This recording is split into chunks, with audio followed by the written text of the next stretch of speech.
Hello and welcome to the Bro Chat for the People podcast. Today's episode is brought to you by pre-owned Stride Gum. One gently chewed piece of Stride Forever fruit. Gum is in pristine condition, fresh and soft. You can still see the clean bite marks. Lots of flavor left. Tastes just like new. Seriously, you wouldn't know the difference if I didn't tell you. It really is ridiculously long-lasting. Cash and carry, exact change appreciated. 9 cents U.S. currency only. All right, let's go.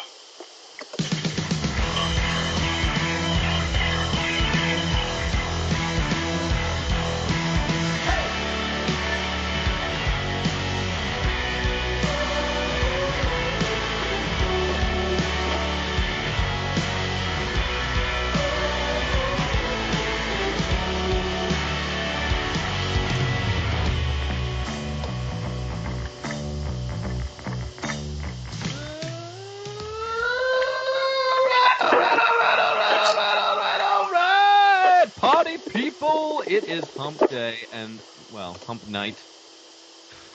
That just made that sound terrible. Oh, shoot. It is hump night and we are back in business. Good. Great way to start off the pod. Really grab them. Never see that coming.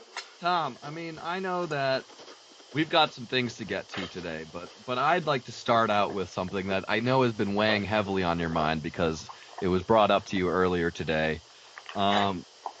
Basically, Tom here had a brief but torrid affair with one Joe Buck back in 2011, and it was just hot and sweaty and totally romantic, and Tom fell head over heels for the commentator known as Joe Buck, and then Joe just threw him to the wayside and left him out to die in the sun, in the heavy sun of Southwest Florida. And then he went off and married a Broncos cheerleader to make it that much worse. Tom, how are you feeling now that article came out saying Joe Buck is underappreciated? It's such garbage. He is literally the worst commentator I've ever met. Is it? He's the worst comment. Oh, you have met him. Okay. Is it really his commentating, Tom, or is it his personal life? Well, usually when Joe Buck is pretty disliked amongst most people, and it's maybe because he's a pompous prick, which is true. Maybe think he's just disinterested in the sports he covers, or just he just got the job because Jack Buck, his father, was really successful and famous, so he got the job. But the real reasons is that he is actually just terrible at his job. He is the worst. Not only he has like all the tools for it, except he's just terrible. He's got the silky smooth voice, like oh yeah, that voice that could just seduce a 6'3", 250-pound man like yourself so easily and quickly. At least he's not Tim McCarver, though, right? Well, Tim McCarver is a color commentator, which are hit and miss. I find him worse. I think Tim McCarver was very mostly miss. I find Joe Buck more offensive by a lot. More offensive because he's supposed to be a play-by-play announcer, and he does no play-by-play stuff. He just sits there and Cam Newton, Aaron Rodgers. Like, okay, don't tell me the down and distance. Don't tell me how whatever kind of filled in the details of the research that you should have been doing all week for this. Like, these play-by-play announcers are supposed to be good at their jobs, and they're supposed to fill in the details, and they're supposed to fill in the gaps. They don't just yell names at people. Like, Mike Tirico is also pretty terrible at that. But Joe Buck he's being replaced by Sean McDonough. So good. Well, yeah, because he sucks, and I don't know why Joe Buck hasn't been. Probably because he does unmentionable things to the Fox producer. And then he grows out his beard. He's like, this will make me seem less like a pompous prick. And it's like, no, Joe, it doesn't. Because even your beard is like... It was a terrible beard. It looks like... It was like 5 o'clock shadow. Yeah, exactly. It looks like it's so sparse, but it's been like shaved and painted, so it looks like it's almost a full beard, except it's just like, it's as sparse as mine. Except I don't have to go on television. I think he probably uses a little bit of mascara to get more volume on that beard for sure. Exactly. Try to get those perfect lines going everywhere. It's just like, Joe, go back. Just go back from when she came and never come out. Now, is he equally terrible at football or baseball, or is there one that he is worse at? I think he's worse at baseball, mainly because the play-by-play baseball. Sure, I think so, but I don't remember. Started with, but here's why. It's for the same reasons. His play-by-play is so much more important in baseball because there's so much more downtime, and they have to fill in the gaps with interesting facts, and they have to work well with their color commentator and stuff, and he just doesn't do any of that. He's like sitting there for like 30 seconds in like the third inning when with 2 outs, nobody on. It's like, and the pitch. Ball 3.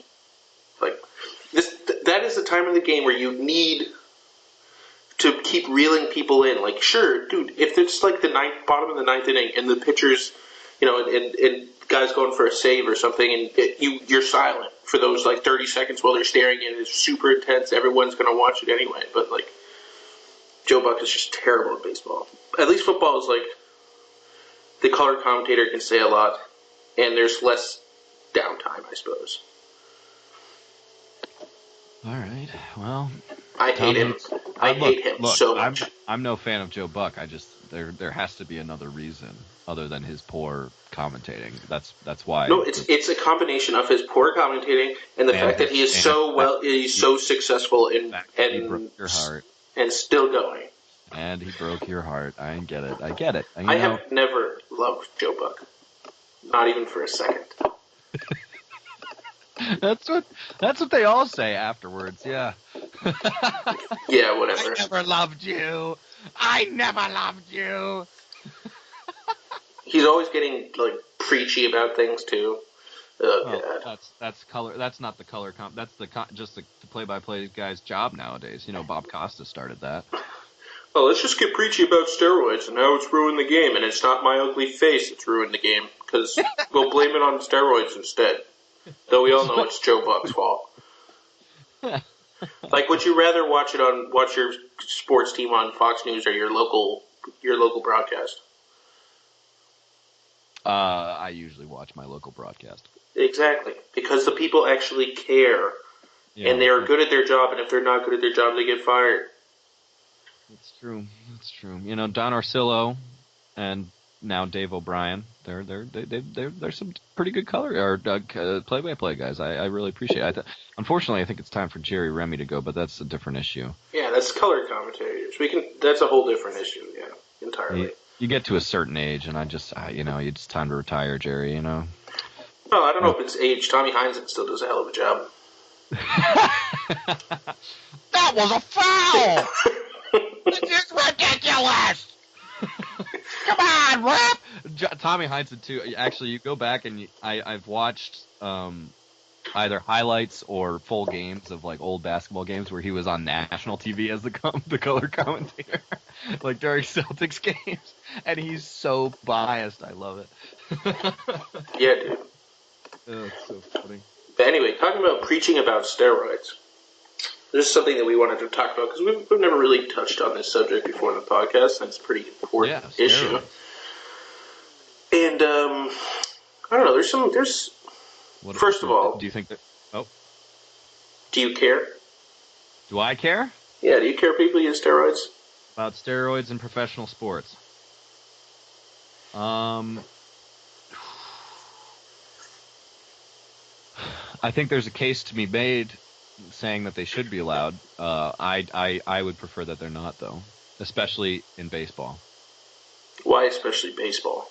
Because baseball is such a numbers-driven game, and it takes its history so seriously, and it takes its the Hall of Fame. It takes its Hall of Fame so seriously, and all of that. And I think PEDs throughout the 90s especially have tainted that a little bit. Possibly. But does it affect the game more than other sports? I don't know if it affects the game more. No, I think it kind of affects the, like you have the Barry Bonds all of a sudden comes out of nowhere and starts hitting 50 home runs, 40 home runs, and then 73 home runs a year, and then what he ends his career. He plays till he's 42, and he ends his career with 762 home runs. And you're like, well, we've been waiting 80 years or 70 years or whatever, just for someone to break Babe Ruth or Hank Aaron's record. Babe Ruth, and then Hank Aaron broke it, and then we've been waiting 40 years for somebody to break Hank Aaron's record. And now we've got somebody who does, but he did it with human growth hormone, which is something Hank Aaron didn't have. Yeah. So, in such a numbers and history-driven game, I don't think it's good. I don't think it adds anything to the game other than, makes it more entertaining in the moment because people are hitting home runs left and right. Yeah, for sure. But no, no. Baseball I think matters a lot, but I would say no. For all professional sports, I don't think it should be allowed. I completely agree with you, except that that's my initial thoughts on it, at least. But something that's come to my mind recently about it is, what role does the tyrannical rule of the commissioners and the owners come into it? And why is it? Because it's really bizarre. Like, I looked up the 10 list of the most heinous criminals, essentially, for PEDs or steroids, and 7 of them were baseball players. Like, all basically heroes of mine growing up in the 90s. Like, all the guys I wanted to be, like Mark McGwire and Rafael Palmeiro and Sammy Sosa and Roger Clemens and etc. And then there's like Lance Armstrong, Marion Jones, and Floyd Landis, which is Floyd Landis made the list. Yeah, but he was that was like a huge deal at the time. Yeah, I know. The thing with cycling is that you look at all those Tour de France titles that were taken away from Lance Armstrong, all 7 of those, and all the inheritors, all the second place finishers who inherited those titles from Lance Armstrong, they have all also been implicated in doping scandals. Yeah. So cycling as a whole is terrible because literally every single cyclist does it or did it. But anyway, here's what the point I was getting. You think that you got baseball, you got cycling, and you got the Olympics. There was one other Olympics guy from like back in the 70s or something. I don't know who it was. Was it Bruce Jenner? No, it was Ben Johnson or something. Okay, Ben Johnson. Okay. I don't know who it was. But basically the point is, like, those are 3, like, the Olympics have their act together, and they're very much about, integrity of the sport and stuff. And everyone, this isn't about making money. This is about, your honor, essentially. This is what, like, you train for. And these are amateurs, essentially, who play in this. They're massively restrictive on steroids and all kinds of things. So you mess up, you mess up. And then you got cycling, which is like, look, it's basically working out. Steroids is a massive. There's not like a ton of. There's not the same type of or level of skill involved as professional sports. So it's taken very seriously in that. And then baseball is kind of a funny one. It's about like you got, the players' union is super, super strong, but this was something that the MLB and the Players Association together have gotten together essentially and said, like, we don't want this to be part of our legacy. We're gonna take care of this. Blah blah blah blah. Like, you could see that with, you didn't have every single time something came out, people, fighting it constantly and obviously you had a couple, but like, you have people like Andy Pettit come out and say like, yes, I'm really sorry I did it. Like, I'm really sorry, guys, and everyone forgives him, and no one gives a shit that Andy Pettit did steroids once or twice. Yeah.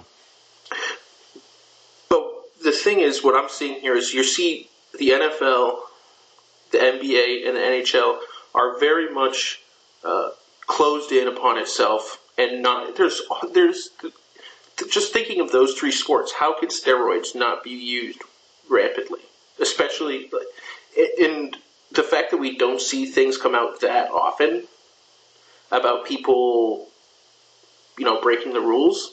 Yeah.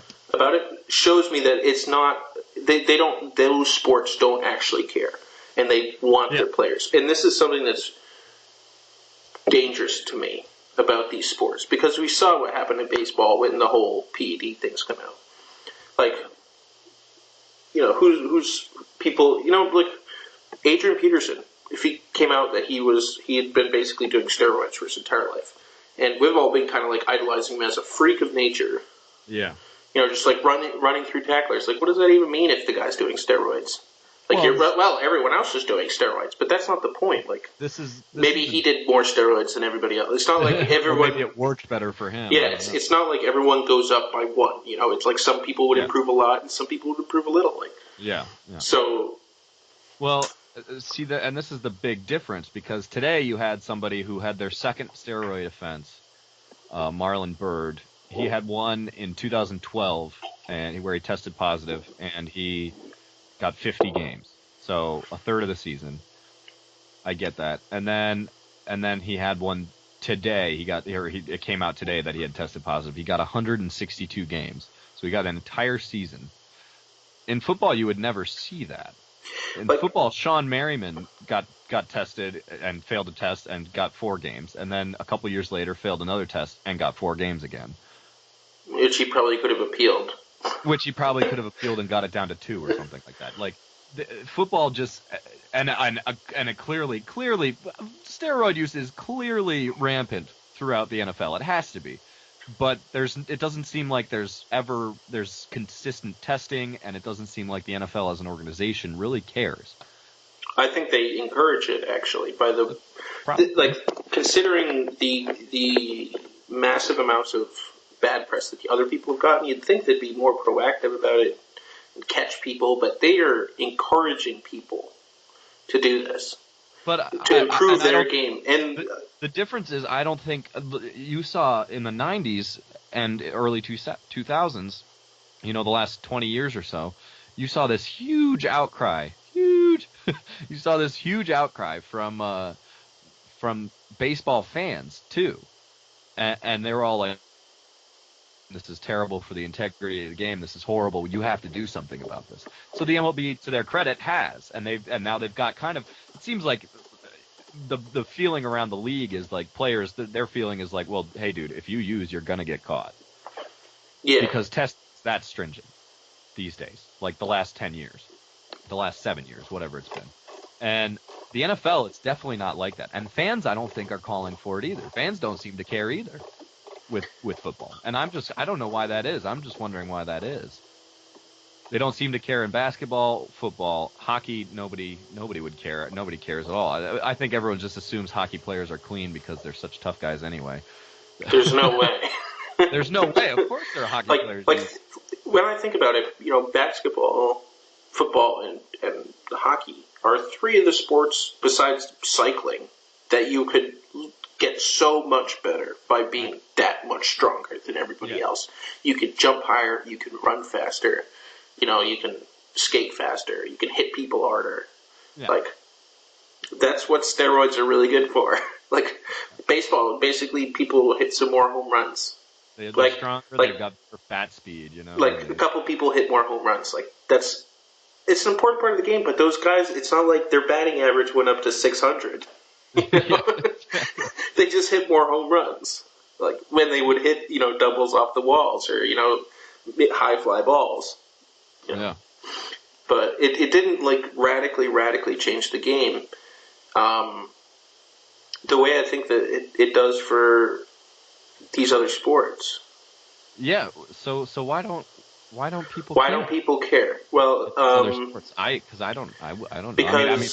Football because they get an improved product and it's more exciting and there are harder hits and everyone's strong. And because it never gets talked about, because Roger Goodell owns the media, and the media wants football to keep going, so they don't want to talk about it either. This is a similar situation in my mind to the whole concussion thing. Basically, It's been kind of like swept under the rug for so long that this is the dark skeleton in the NFL's closet right now. But in reality, there's more than one skeleton in their closet. Yeah. This is just the one that's taking hold now. If and when they do address this, then, maybe people will be like, well, okay, so we have all these old football players that are dying at the age of 60 because they hurt their heads and they're brain damaged. They beat up their bodies, and why are all these guys having heart attacks at 50 and 60? Oh, wait, it's because they probably pumped themselves with steroids. Why didn't we think of this before? But I don't know.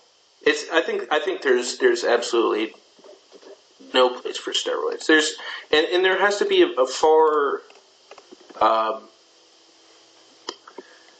universal idea of what a steroid is. Yeah. Because there's lots of things which may or there's a million different chemicals out there that maybe help you reduce your lactic acid faster, or blah blah blah blah blah blah. Like the you could say what kind of things are helpful to you? Like what other things give you unfair advantage? Like people who back in the day would take protein shakes or whatever to recover faster. And because it would get them more protein and their body would recover, and then they could work out more, blah, blah, blah. Like, before that was, a thing. People that were doing that, would that be considered an unfair advantage? But no, I don't think so. But at the same time, where does it... Where's the line? And obviously, I'm not a scientist. I don't know. I don't know what kind of effects that they have. And, maybe some of it has to do with more research and finding out what is dangerous to these people's bodies, and if something is potentially dangerous to their body and not kind of natural, like eating a lot of protein in one sitting, not sticking a needle in your butt that reduces or relaxes your muscles or something like that has long-term bad effects. But I don't know, man. Yeah, bro. Just eat a lot of protein, bro. Just cut some whey, bro. Spoonfuls of whey, man. Just right in your mouth. Like the cinnamon challenge. I wonder if athletes can do that. Yeah. The only thing I can say in defense of them is the fact that it's a private organization, and if it became apparent, if it was behind the scenes, everyone do this, look, these are the health risks, this is the problem with this, but, we want to deliver the best product, like WWE. Yeah. No one cares about that WWE people take steroids because they're actors, right? But if you actually think about it, the players are just actors too. Yeah. Unlike the Olympics, the players on these professional teams are just entertainers. There's nothing sacred about what they're doing. So, and I think that's something that people, it's not a public service. And I think that's something that people should remember too. It's a decent thing to remember. Yeah. No, I agree. So, but then, of course, you have the whole health thing, which is on a different issue entirely.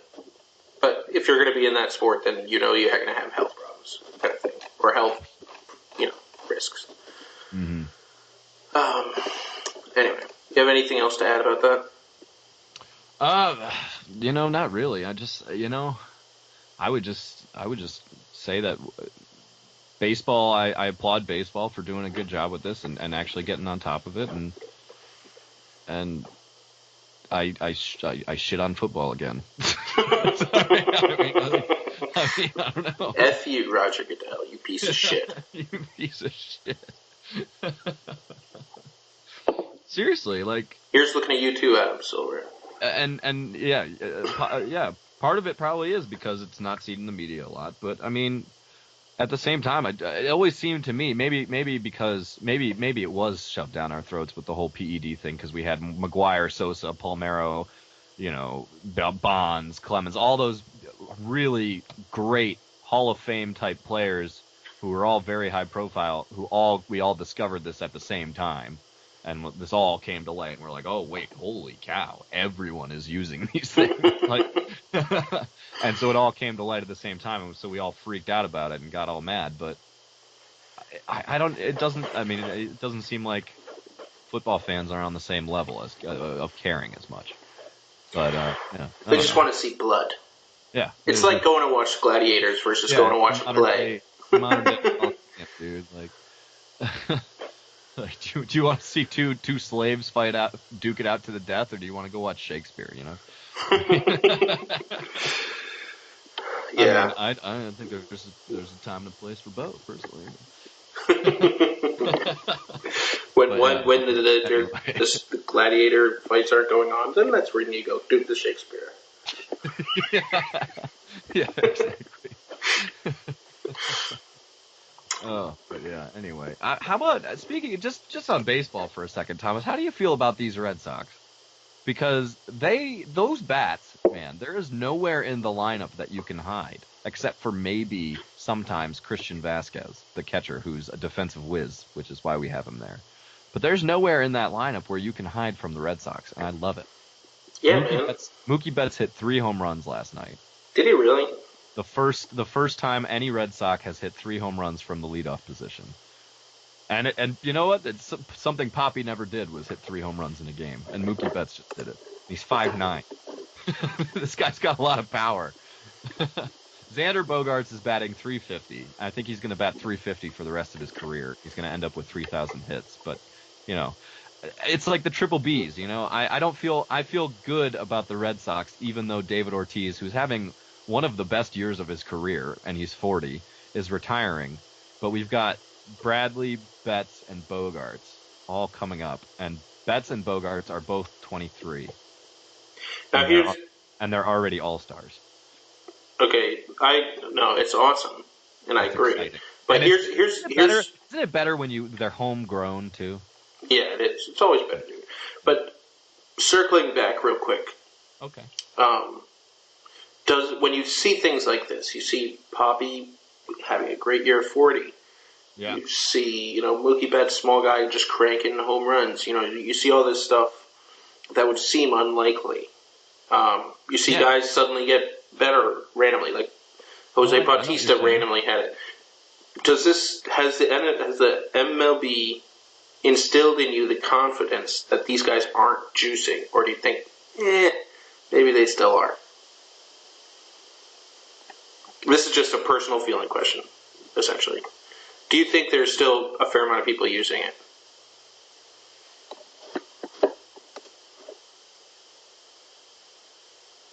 Tom, I'm sorry, I missed pretty much all of what you just said.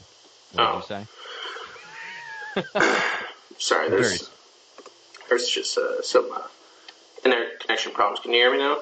Yeah, we're good now. Okay, so basically, starting from you see Ortiz, who's 40, hitting well, and all these guys, and you instantly think or not, you don't instantly think, but that's basically what I'm asking is, has the MLB, with all its efforts, like we said, they're trying to fix this, has it installed any confidence in you that these guys are clean?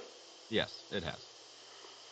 And all the other guys on other teams, not just Red Sox. It has. I mean, you look just today. Marlon Byrd, who's 38, obviously, he just got 162 games for failing a drug test, and he was apparently using, according to the reports, some very cutting edge, I don't know, what was it called, peptide or something like that releases HGH and is supposed to be undetectable by these tests, or was, and he just got caught for it. I think these tests are pretty comprehensive, as comprehensive as they can be, and I think the players too. Just looking at the reaction of the players throughout the league, where they're all really mad about it. And this is Marlon Byrd, who is batting .250, and he's just trying to extend his career, and he's not even a very good player. and everyone's pissed about it. All these players are pissed about it, and I think they've instilled an atmosphere of fear, especially after what happened to A-Rod too, who's a star. And, for a long time, like a golden boy of the MLB, not a golden boy behavior-wise, but, great all-star player. People talk about breaking the record type guy. Yeah, exactly. And they suspended him for an entire season. And it just seems like nobody's safe. Obviously, nobody's safe. And I think the as far as I know, I mean, I'm not in the MLB or, Major League Baseball organization, so I don't know what kind of testing methods they use. But it seems to me that they seem pretty comprehensive, and all the players are scared of, it's an atmosphere of fear. Like, don't do this or you will get caught. Cool. So at least for me, yeah, I think that it's a lot of Mookie Betts wise. I mean, this is something we expected. He's been projected to do this. He's been projected to be kind of, his ceiling. People are, when he was in the minors and when he was coming up, that people were saying his ceiling was, Mike Trout or just below Mike Trout. So I'm not surprised by this at all. Poppy is a little bit. I mean, Poppy's been an all-star. He's never actually tested positive. He was on that list of, potentials back at the Mitchell Report or whatever back in 2003, but he's never tested positive for anything, and he's never appeared on anything ever since then. So it makes me think that, he's just like, it's my last year. I'm going to work my butt off and, do the best I can. We'll see if he can maintain this. I don't think he's going to be able to maintain the batting average. Because he's batting .335. I doubt he's going to be able to maintain the batting average as the season wears on. I think he's just going to break down just a little bit. He might need a rest in August or September before the playoffs, if he's going to be effective. But yeah, no, I think I'm mostly, I'd say 85-90% confident that these guys are totally clean. Okay. I think the MLB's done a very good job of cleaning their act up. As far as, I'm more than a casual fan, but as far as the average fan and even the diehard fans are concerned. All right. Well, let me see here. Okay, so let's talk about the NBA Finals. Is there a game tonight? No, tomorrow. But there's, I think there's NHL Stanley Cup finals tonight. San Jose is down 1-0. Yeah, hopefully that's a good series. I really want the Pens to lose, but the Pens are at home though, so I mean, hey, home ice is a big deal in hockey. Yeah, I honestly have no idea what to make of that series. I have no idea. Just basically from watching it, I think the Pens are going to win. Yeah, probably. Just because they've been we'll see. We'll see about the good through these playoffs. The competition and stuff that they face. It's hard to tell exactly the levels, but we got a rematch from last year's finals. It's exciting. It's exciting. This time LeBron, we all made excuses for LeBron last year, and rightfully so, because it was LeBron and Matthew Dellavedova versus Steph Curry and Klay Thompson. And but this year we've got a Kyrie Irving who. Oh, I've got some. I don't have these numbers in front of me, but I was reading them. I think yesterday, that some very interesting numbers that should make this a much better series. And remember, the Cavs still took 2 games on them last year, just on LeBron's back alone. But last year, driving to the hoop, the Cavaliers, other than LeBron James, made 37% of their shots. Kyrie Irving this year is healthy, and in these playoffs, he's making 49% of his shots driving to the hoop. So that's a big upgrade, obviously. Big help to LeBron. Number 2, Kevin Love comes into play, because last year, on open three-point shots during the finals, the Cavs made, other than LeBron, the Cavs made 33% of them. And these playoffs, Kevin Love is making 60% of his open three-pointers. So these are two huge offensive boosts that LeBron, and a lot of help that LeBron is getting on the offensive end, or should anyway. So I think this projects to be a very, very intriguing rematch. And I'm boldly saying that the Cavs will. We missed that. What did you say? Win in 6. Win in 6? Cavaliers? Well, I don't know. I'm still not really sold on this. The whole Golden State thing. Honestly, the way that they were, the way that they took the whole Thunder series was a little bit.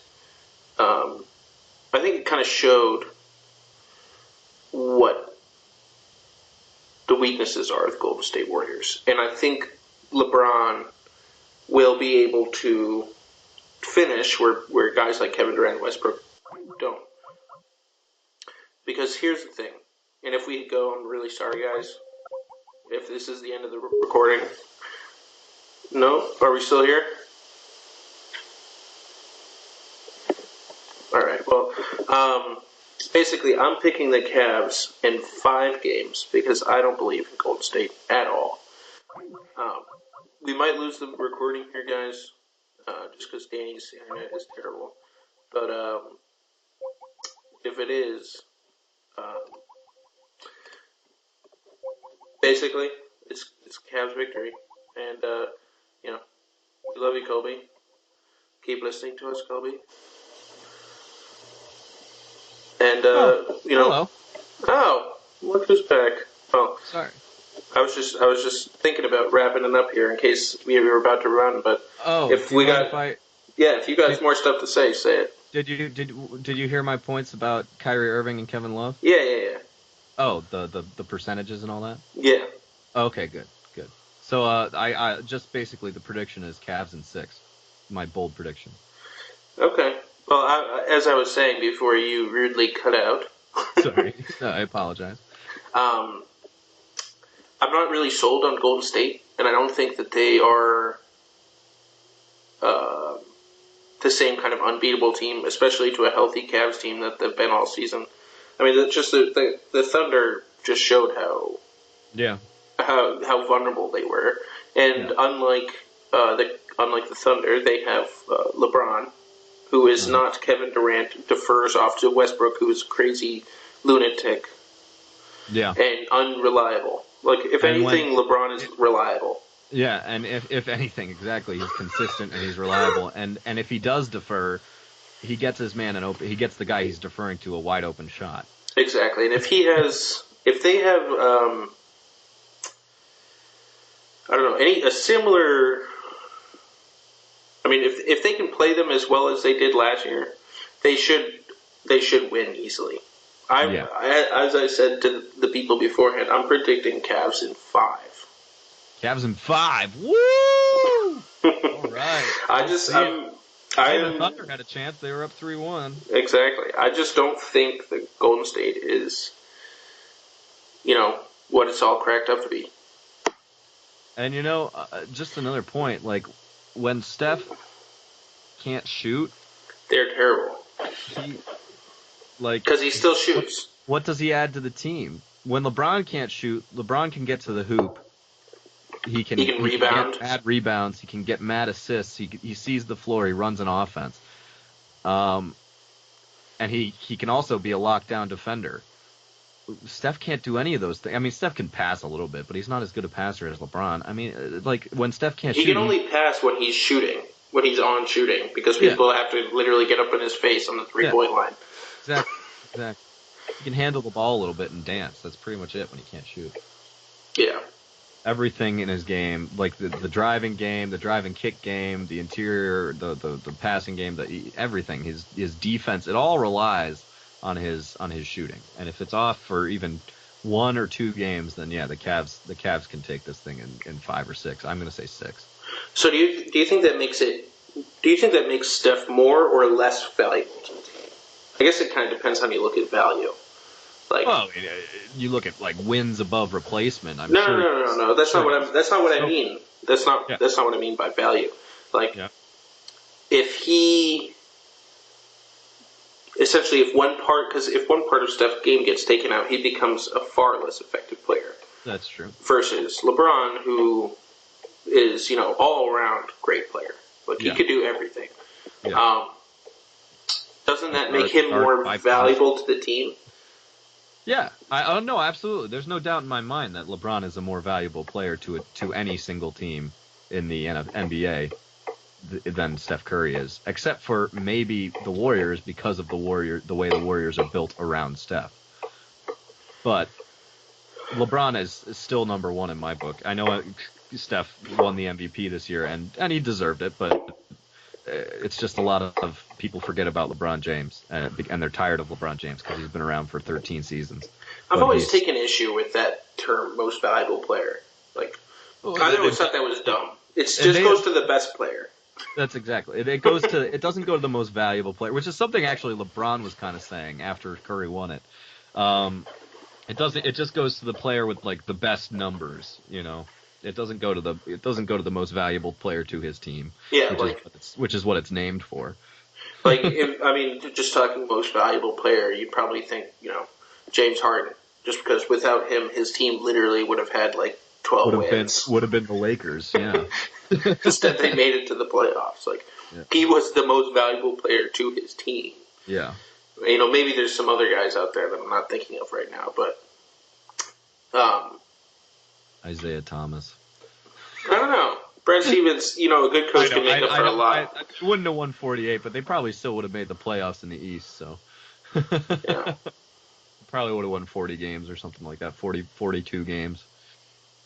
But yeah, there's a lot of guys. Steph, the Warriors still would have made the playoffs too. They wouldn't have won 73 without Steph, but and Steph is a lot, drives a lot of what they do as a team. But I feel like he's just the best at what they do as a team. Yeah, exactly. It's not like him running the team. It's like he is the best at it. And Klay Thompson is second best, and then Draymond Green is the third best at doing what their team does. Yeah, exactly. And that doesn't so they can run without him. The team, I don't think Cleveland's offense runs without LeBron. You'd definitely have to change it, and it would struggle. You got to think, who's LeBron's replacement? Well, obviously, there's still going to be people to play basketball. They're still going to play basketball if he's not there. Well, it's not like they're going to run around with their heads cut off. But I know, and Kyrie Irving, when it was just Kyrie there and a bunch of nobodies, it was like a 25-win team or whatever, and they got lucky and got the number 1 overall and got Andrew Wiggins and traded him for Kevin Love. But still, it was like a 25-win team. You had Kevin Love. Pretend LeBron's not there. You had Kevin Love and a couple of the bench pieces that they picked up, like Channing Frye and Richard Jefferson, and they're a playoff team. But they wouldn't do the same thing. But they wouldn't do the same thing. They wouldn't do the same thing. Same way. Kevin Love wouldn't be out on the perimeter all the time, hitting 60% of his threes. He would be banging down low with the big boys. Yeah. But yeah, LeBron drives so much of what the Cavs do, and he's just such an all-around beast. And this is not coming from a LeBron fan. I've never been a LeBron fan. I just have mad respect for his ability. Anyway, mad respect. And I like him a lot more than he's back in Cleveland. Whatever. He was a little prodigal child, prodigal son who went off to Miami to have fun and win championships. I'm coming home. The city that took me and where I was raised, Akron, Ohio, and I'm coming home. Yeah, bring a championship to Cleveland. Yeah, dude, it's about time, man. Though at the same time, it is kind of fun. Yeah, but if you discount the Browns, the old AFL championship before the Super Bowl, you discount the Browns in what was it, 64 or something like that? Yeah. Where Jim Brown and they won the AFL championship. You've got the Indians as the latest one, the actual latest one since 1948. And so you combine the Cavs, the Browns, and the Indians, and I think it's like 170 years or something between all major sports, all three major sports, that they don't have a championship. How do they have 3 teams? Cleveland loves their sports, man. It's true, man.